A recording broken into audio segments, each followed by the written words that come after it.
Kita lanjutkan baca hikmah yang kebetulan hikmahnya kalau tidak salah adalah kurang lebih nanti dengan hadis ini. Qala al-musannif rahimahullah taala, nafa'ana Allah bihi wa bi ulumihi wa bi ulumi syaihi bidarini amin. Ila anqal hikmah yang berapa?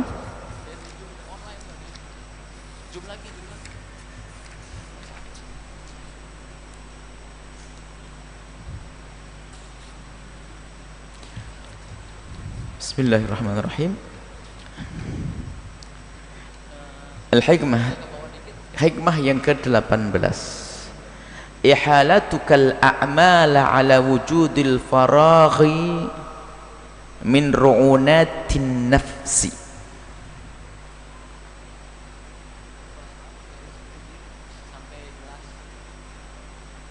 Saat engkau mengalihkan atau menunda tugas-tugasmu kepada Allah ala wujudul farahi, hingga sampai adanya kesempatan,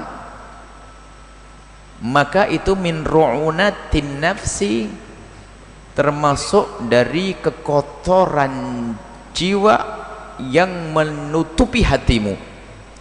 Ru'unat itu semacam kotoran yang menjadikan kedunguan kita sehingga tidak peka hati kita dengan kebenaran. Ru'unatin nafsi, kekotoran hawa nafsu yang menyelimuti hati sehingga hatinya sudah enggak cerdas lagi, tidak faham rindu kepada Allah, rindu Nabi, rindu kebaikan. Ru'unat jadi menjadi dungu. Sebagian mengatakan hamakoh, kedunguan. Jadi kedunguan dirimu. Jadi kedunguan, kekotoran hawa nafsumu menyelimuti hatimu sehingga kamu tidak bisa mengerti lagi mana hal yang terbaik atau yang baik yang harus aku lakukan. Ihalatukal a'mala, tugas-tugasmu yang engkau tunda hingga sampai kesempatan datang, maka itu bentuk daripada kedunguan jiwamu, kedunguan dirimu, kekotoran hatimu karena hawa nafsu tadi.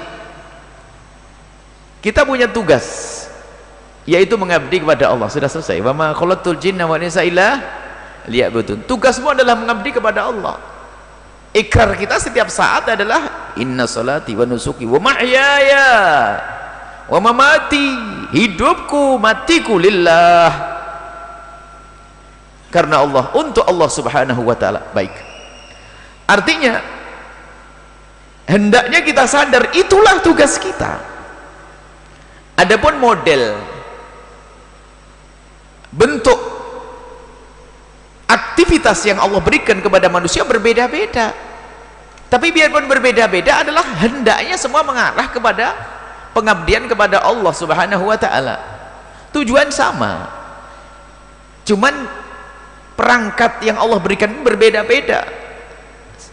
Seseorang diberi jabatan, seseorang diberi kekayaan, kayak tadi kami ceritakan, seseorang diberi macam-macam, anak, istri, keluarga dan sebagainya.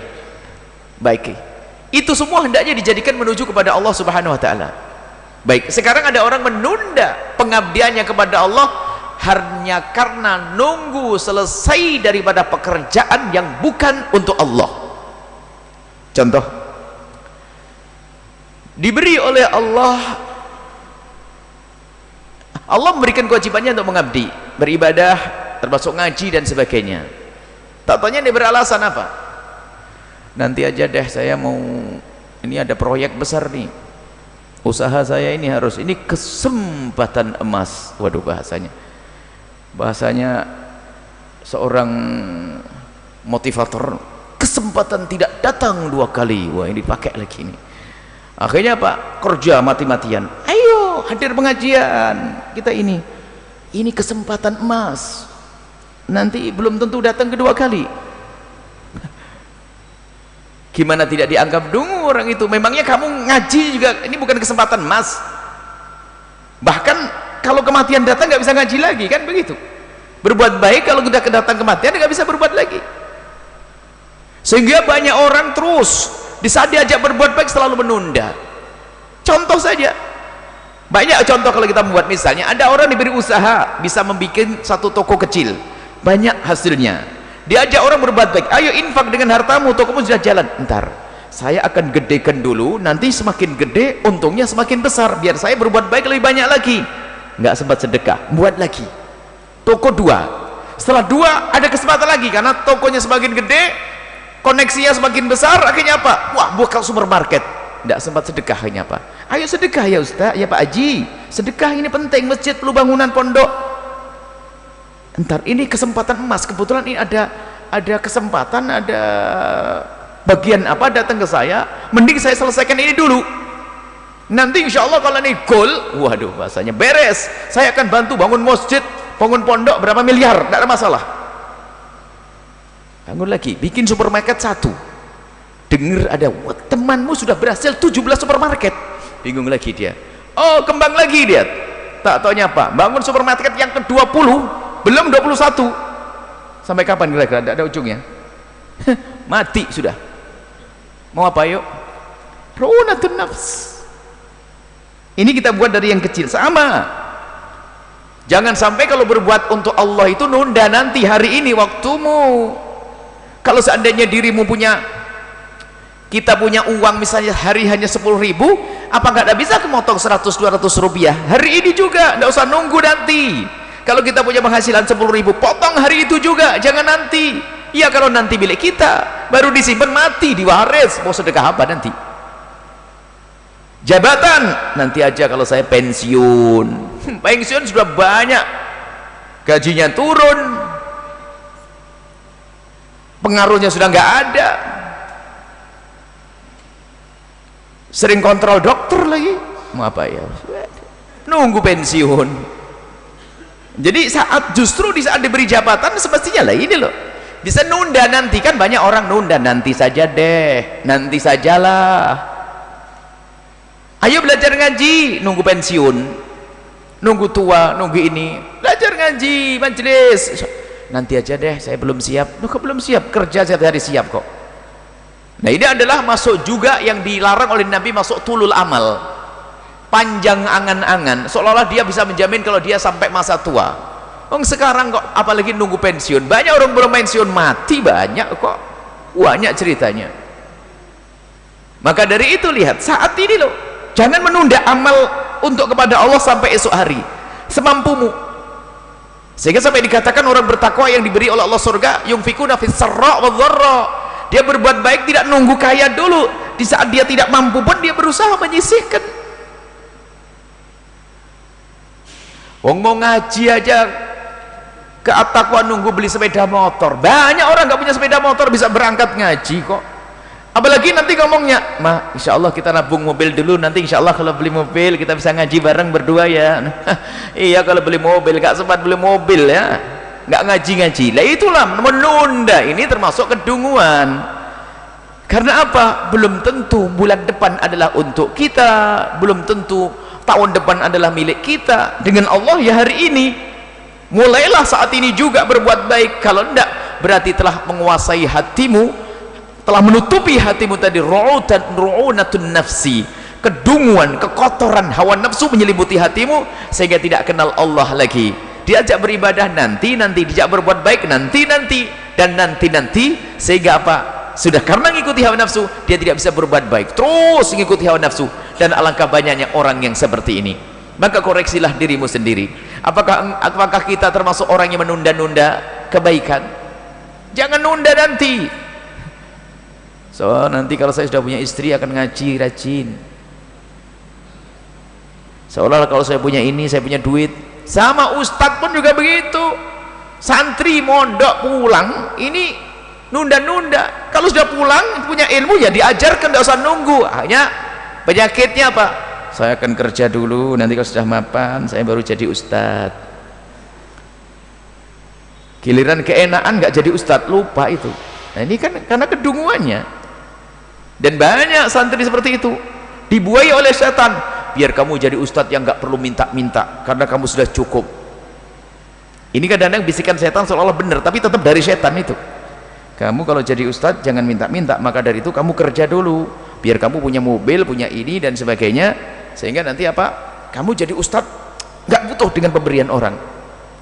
Kalimatnya benar, tapi yang ngomong kan setan, tetap setan. Maksudnya setan agar kamu tidak ngajar gitu. Kalau tidak ngajar sudah bubar ilmumu. Lah kayaknya 20 tahun yang akan datang kan lupa ilmunya sudah. Mau ngajar apa? Bisikan setan. Kalau masalahnya agar engkau menjadi ustadz yang tidak mengharapkan pemberian orang, bukan harus duitmu banyak, tapi dirimu, yang jiwamu, yang hatimu kaya, beres. Nggak tamak dengan berikan orang, nggak silo dengan gemerlap dunia, ya aman. Biarpun kamu tidak punya apa-apa, ya nyantai aja. Biarpun duitmu banyak, katanya ustadz yang punya mobil 16, tapi kalau tetap tamak masih mikir saja, tamak ya rakus, nggak ada hentinya. Yang menjadikan tidak butuh dengan pemberian orang adalah kaya hati. Kaya hati, tidak perlu pemberian orang, tidak mengharap dari orang. Nah ini kadang-kadang seperti itu. Santri pulang dari pondok sudah punya ilmu, masya Allah, di kelas hebat, itu aja khawatir urusan dunianya dan sebagainya, kayak nunda dakwahnya nanti. Setelah nanti sudah banyak, alangkah banyaknya santri yang salah setting. Kata dia sendiri, ada seorang santri ngomong kepada kita, ini nyupiri mobil kita, semoga ada di sini. Kalau di sini, ini saya buat contoh, tidak saya sebut nama anda. Sambil ngomong, Buya saya ini apa salah setting Buya? Salah setting gimana? Saya itu mondok lama dan saya sudah bisa baca kitab, saya hafal alfiyah, hafal ini. Cuman saya sekarang jadi jualan di ini sebut teman-teman. Terus ngajar? Enggak. Saya bilang ya salah setting juga bisa, tapi salah niat juga bisa. Kadang seperti itu, sehingga kadang-kadang dibuai oleh setan, saya harus cari duit dulu dan sebagainya. Bukankah yang sudah dijamin oleh Allah adalah urusan rizkimu? Kenapa kita masih ragu lagi dengan janji dari Allah Subhanahu Wa Taala? Boleh bekerja, ya bekerja, tapi jangan sampai pekerjaanmu itu adalah menyita pengabdianmu kepada Allah Subhanahu Wa Taala. Yang semestinya adalah apapun yang akan kita lakukan dari aktivitas dunia ini adalah untuk menjadikan amal kita kepada Allah semakin serius. Itu yang harus kita pahami. Jangan ketukar dunia urusan dengan Allah, teledor. Ini salah. Bagaimana agar sholatmu khusyuk, bagaimana agar puasamu benar, bagaimana agar dengan Allah, hubunganmu dengan Allah itu baik. Cari dunia boleh, tapi itu kamu harus tahu mencari dunia untuk bagaimana sholatku agar benar, bagaimana ibadahku agar semakin tentrem. Nah itu harus tidak perlu menunda. Kenapa? Sholat pun tidak boleh menunda. Kepada Allah tidak boleh menunda. Dan ini, maka jangan biasakan dalam berbuat baik itu nunggu nanti, karena nanti belum tentu milikmu. Sehingga nanti masuk bab ini adalah tulul amal, panjang angan-angan. Sehingga kita perlu mengingat bahwasanya kematian bisa datang sewaktu-waktu. Program besar, rencana banyak, akan tapi tidak semua rencana itu terpenuhi. Tidak usah rencana besar, nanak nasi pun kadang-kadang rencana kecil kan, kadang-kadang belum sempat nanak nasi, nyuci nasinya sudah mati ada. Begitulah ajal. Maka jangan sampai kita tertipu dengan dunia ini sehingga menunda tugas kita kepada Allah hanya karena mencari dunia.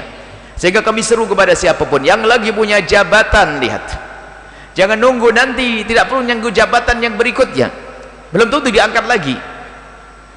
Yang jadi presiden hari ini manfaatkanlah, yang jadi bupati hari ini manfaatkanlah, yang jadi kuwu hari ini manfaatkan jabatanmu hari ini juga untuk kepada Allah Subhanahu Wa Taala. Tidak usah nanti, insya Allah saya akan berjuang serius kalau saya diangkat yang kedua kalinya. Wah ya kalau diangkat, kalau enggak, apalagi banyak belum apa-apa sudah masuk penjara kan, ibaratnya begitu. Artinya Pak, apapun yang jadi kami serukan, hei para pejabat, ketahuilah bahwasanya jabatan yang Allah berikan kepadamu itu sebetulnya adalah itu Allah berikan kepadamu sarana untuk meluncur kepada Allah. Sehingga berbuat baikmu adalah saat ini, tidak usah nunggu nanti. Saat ini bersama jabatanmu berbuat baik. Nah, hei orang kaya, jika engkau punya kekayaan berarti kekayaanmu itu gunakan untuk Allah saat ini juga. Hei orang alim yang punya ilmu, gak usah nanti mau berebat nanti. Kalau kamu menunda nanti macam-macam sebab yang menjadikan hilang benar adalah kematian. Sudah nggak bisa ngapa-ngapain saat itu. Jadi ayo kita menjadi orang yang cerdas, jangan sampai kita kena ru'unatin nafsi, jangan sampai kita mengalami penyakit kedunguan, kepekaan dalam hati kita karena dikeliputi oleh hawa nafsu kita. Urusan dunia itu semua koreksi diri, semua ayo kembali kepada dirinya sendiri. Urusan ibadah jangan menunda. Kalau ternyata kita menjadi susah ngaji, susah berbuat baik hanya karena mementingkan urusan dunia, berarti sudah salah. Kita salah. Kita telah dikuasai oleh ru'unatun nafsi tadi, kedunguan menguasai jiwa kita, menguasai hati kita. Akan tapi orang cerdas, Anda akan melihat di mana-mana ada, dengan kesederhanaannya dia ingin dekat kepada Allah. Bahkan sakit pun ternyata masih dia rajin untuk beribadah. Tidak sedikit kita melihat misalnya orang umroh, orang sholat jamaah, orang pergi ke masjid, orang ngaji. Bahkan kita sering lihat orang mengaji pun Masya Allah, kalau dia mikir fisiknya sudah lemah banget dengan bermacam-macam penyakit dalam dirinya. Dia duduk di tempat belajar pun dia merasakan sakit. Cuman terbetik di hatinya, seandainya pun aku mati, aku ingin mati saat begini. Indah, semoga panjang umur semuanya. Dia tidak memanja dengan sakitnya lalu jadikan alasan dia tidak dekat kepada Allah Subhanahu wa ta'ala. Jadi penyakit ru'unatun nafsi ini akan menimpa siapapun, bukan saja pejabat yang saya seru tadi, bukan saja orang kaya yang saya panggil, tapi ustadz pun juga masuk bab ini, ahli ilmu pun bisa masuk bab ini, semuanya. Maka ayo kita sadar, maka nggak usah nengok siapapun, tengok dirimu sendiri. Bukankah engkau adalah hamba Allah yang diciptakan oleh Allah untuk mengabdi kepada Allah Subhanahu wa ta'ala? Maka ayo berbuatlah baik kepada Allah saat ini juga. Jangan sampai kita menunda perbuatan baik hanya karena urusan dunia. Akan tapi sebaliknya, jadikan urusan dunia kita untuk mengukuhkan kebaikan yang saat ini kita lakukan. Inilah orang-orang cerdas. Jangan sampai nanti anak-anak kita pun ternyata kita jadikan dia lupa kepada Allah Subhanahu wa ta'ala,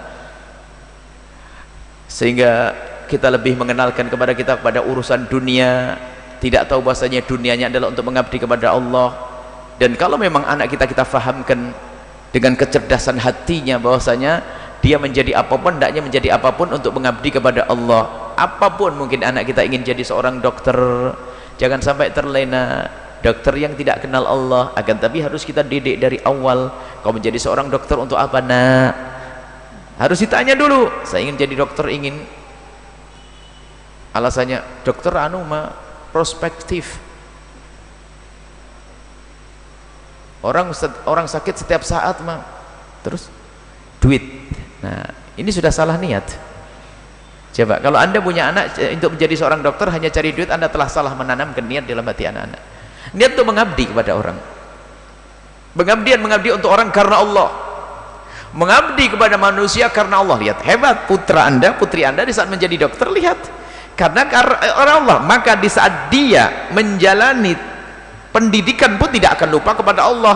Akan tampak dia adalah orang yang rajin dengan Qur'annya, tahajudnya. Dia tidak akan melanggar Allah. Sama, saya mau bisnis, untuk apa nak? Kadang-kadang apa? Kadang nasihat mamanya gila, sudahlah nak, kamu jangan kayak mama, sudah biar saya. Nasihatnya sudah nggak benar. Sudahlah biar yang capek bapak sama ibu saja, kamu jangan kayak saya. Itu adalah nasihat yang paling dekat di lidah para orang tua ini. Jangan kayak saya deh, nah, kan itu ya. Pokoknya kayak saya. Loh, bapaknya itu hebat, biarpun fakir rajin ibadah, kok bilang jangan kayak saya? Itu bagaimana itu? Dia fakir, cuman rajin ibadah, rajin ngaji, nggak kenal keharaman, nggak kenal maksiat. Tapi nasihati anaknya, nak, sudahlah nak, yang capek abah sama umi saja, kamu jangan seperti abah sama umi. Kamu harus cari duit yang bener, kaya. Lah niatnya sudah salah. Betul kaya dia, jangan kayak uminya rajin ngaji, dia enggak. Ibunya rajin ibadah, sudah enggak lagi. Salah menanamkannya. Masuk ru'unatun nafs tadi. Maka kalau mendidik anak, nak, kamu pengen apa nanti? Mas, saya mau usaha, mak. Untuk apa usaha, nak? Tekankan, usaha sebanyak apapun bakal mati, nak. Gini, mak, kalau saya usaha harus niatnya bener. Apa niatmu? Saya ingin, pertama adalah semoga saya bisa punya rezeki sehingga saya bantu banyak orang karena Allah, kemudian saya tidak menggantungkan ke orang, kemudian saya bisa banyak manfaatnya. Baru benar niatmu karena Allah. Jadi mulai dari dia membuka usaha sudah dianggap sebagai ibadah dia. Tapi kalau kita lupakan Allah di dalam perjalanannya, ini musibah. Maka dari itu kami selalu ingatkan, jika anda seorang pengusaha, di saat anda duduk di kursi di meja kerja anda, lalu anda punya gambar tentang pekerjaan anda, lalu untungnya berapa, bayangkan, hayalkan, saya punya proyek apa, keuntungannya adalah 100 juta atau 1 miliar keuntungannya, gambarkan, aku akan bekerja, ujungnya adalah apa? Ridho Allah. Harus apapun yang anda kerjakan, biarpun jual daun, jual biting, jual kerupuk, jual apapun, biasakan di sana ada Allah. Hebat itu, indah. Termasuk yang gajiannya per bulan itu untuk Allah harus ada. Saya gajian saya sebulan hanya 200.000, tapi saya ingin ini ada untuk Allah, untuk Allah. Apa yang terjadi setelah itu? Di saat dia bekerja, semuanya dinilai oleh Allah ibadah. Ibadah karena apa? Ujung-ujungnya adalah untuk Allah. Potong langsung dari awal dalam niat anda biar masuk di sini. Jadi biarpun dia tanya dunia sudah masuk ibadah. Kadang-kadang diajak berhayal saja berat. Kalau seandainya ibu nanti untung 1 miliar, bisa enggak nyumbang 100 juta? Banyak banget, saya banyak tanggungan. Belum untung aja sudah pelit ya. Ini ada model-model begitu, belum dapat, karena dia belum biasa dengan Allah. Kalau sudah biasa dengan Allah enak. Jangankan 100, separuh pun tidak ada masalah. Mau untung kok, saya tidak rugi kok. Tapi lihat, ru'unatun nafas, ntar dulu, kalau memang betul untung, saya sudah punya program baru lagi ini. Nah, saya untung 1 miliar ini, saya akan tumbala ini enggak, saya sudah siapkan, saya akan buka 3 supermarket, nanti hasilnya dari situ lah. Ini ru'unatun nafsi. Betul, supermarket dibangun lagi, tak tanya apa, dia mati duluan, nggak bisa berbuat baik. Baik, inilah yang bisa kami sampaikan. Siapapun anda, jangan menunda berbuat baik. Apapun yang anda kerjakan, hendaknya harus anda mulai dari anda saat memulai kerjaan, harus anda sertakan Allah di dalamnya, karena Allah. Jadi sudah masuk bab ibadah. Nggak usah nanti sedekah pun tidak harus nunggu kaya. Di saat anda punya gaji yang sangat sedikit pun, biasakan. Di saat sesibuk apapun anda, biasakan anda untuk punya waktu untuk Allah subhanahu wa ta'ala. Kalau anda punya kesibukan seperti apapun, tidak punya waktu untuk Allah, itu bohong. Ada orang katanya memang hadir majelis nggak bisa, aduh sibuk banget. Hadir majelis nggak bisa, seminggu sekali nggak bisa. Kenapa? Amat sibuk, nggak bisa ditinggalkan, nggak bisa diwakilkan. Hati-hati, gampang. Tiba-tiba dia nggak ke masjid, juga nggak kerja, di mana? Di rumah sakit seminggu. Ada bisa ndak? Ayo ngomong. Saya nggak punya waktu dokter untuk opname. Nggak bisa ngomong dia, malah minta sendiri, bayar lagi dia. Dengan Allah kok main-main. Harus punya waktu untuk ngaji. Alhamdulillah, anda bersyukur anda bisa saat ini. Anda doakan yang lainnya jangan sampai masuk ru'unatun nafsi ini.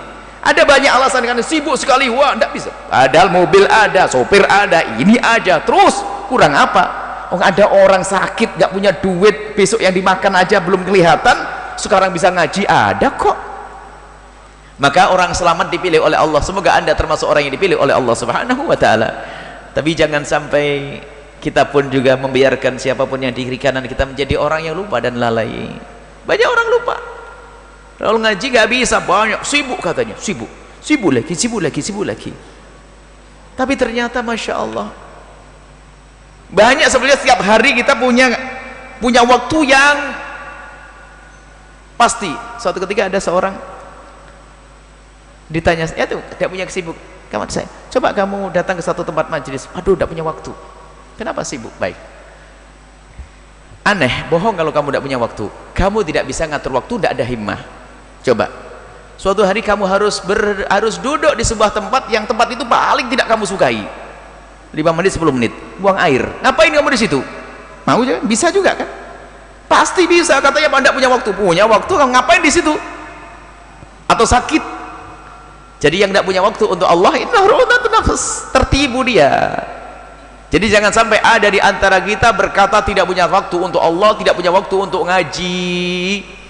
Jangan sampai nanti diuji ngaji juga anda, ngapain enggak. Mohon maaf, berapa banyak hari ini dan jam seperti ini ada orang yang diberi oleh Allah segala kecukupan, pembantunya sangat banyak, sopirnya ada, dari pagi pun tidak ngapa-ngapain, belum tentu bisa menghadiri pengajian semacam ini. Coba, alangkah banyaknya. Maka bersyukurlah siapapun yang mengikuti acara ini, baik yang hadir di sini atau yang mendengar suara ini atau menyaksikan acara ini, itu dipilih oleh Allah. Kadang biarpun di rumah pun nggak sempat, padahal suaminya sudah pesan, "Ma, nanti tolong dengar pengajian ya, saya siapin fasilitas ini." Belum tentu yang dipilih pengajian kok. Iya Pak, bilang sinetron yang jalan, runatun nafas, sampai nanti baru kaget kalau sudah dikejutkan dengan ajalnya tiba. Rencana yang ditunda-tunda gak terwujud. Sedekah pun kok nunggu mati, nunggu mau mati. Saya mau sedekah kalau sudah tua, saya mau tobat kalau sudah tua, saya berbuat baik kalau sudah tua. Tak tahu yang gak sampai tua, mati muda. Semoga kita semua panjang umur, dan sepanjang kita hidup kita bisa mendahulukan Allah subhanahu wa ta'ala. Apapun yang kita lakukan dari aktivitas dunia, semoga itu semua benar-benar karena Allah, untuk mengabdi kepada Allah subhanahu wa ta'ala, sehingga kita tidak menjadi orang tertipu dan dungu atau dikuasai dengan ru'unatun nafsi tadi. Wallahu a'lam bissawab.